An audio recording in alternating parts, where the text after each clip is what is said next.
Good afternoon guys and welcome to Cam Kawayan. Ngayon guys, update tayo sa aking naisprehan na lugar na natapos na natin guys, pero matagal ko lang na update ngayon pa lang dahil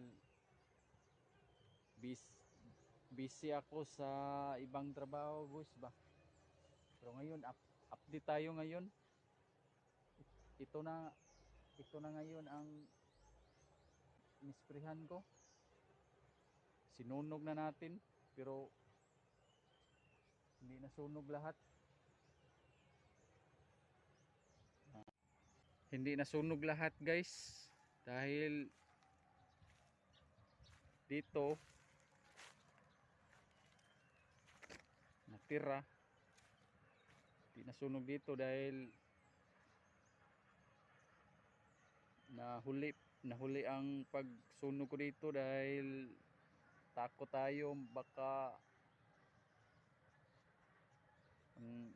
ang apoy pumunta doon sa may kuwayan. Gahapon ko lang na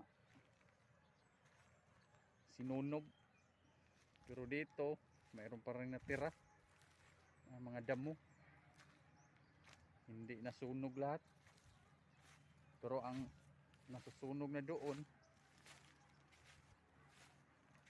mayroon nang tumubo ulit na mga damo guys. Oh, ito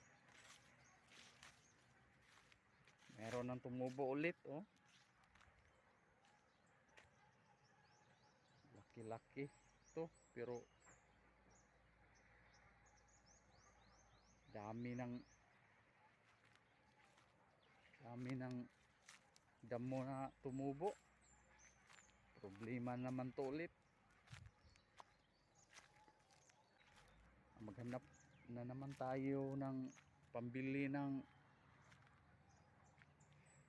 herbicide.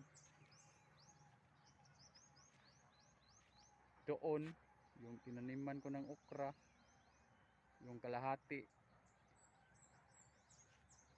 hindi tumubo. Doon lang sa kabila mayroong okra doon, konti lang ang tumubo at nilipat natin doon. At yung area natin hindi ko tinaniman lahat ng ano ba,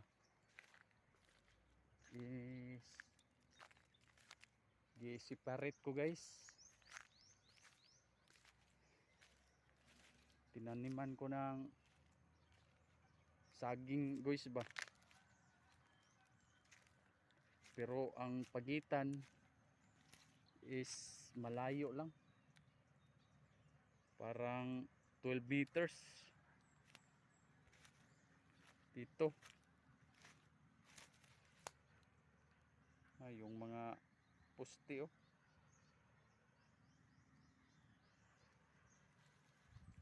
dito pagitan dito 12 meters para makatanim pa tayo dito sa gitna, dito sa blocks dito.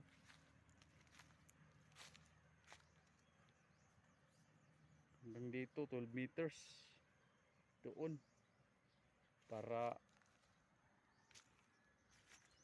makatanim tayo dito sa gitna guys ba. Hindi natin tinaniman lahat ng saging para mayroon naman tayong gulay ba na itananim dito. Perdaba to, tibagdol, putulin to. Ito na lang guys, update naman tayo sa sunod.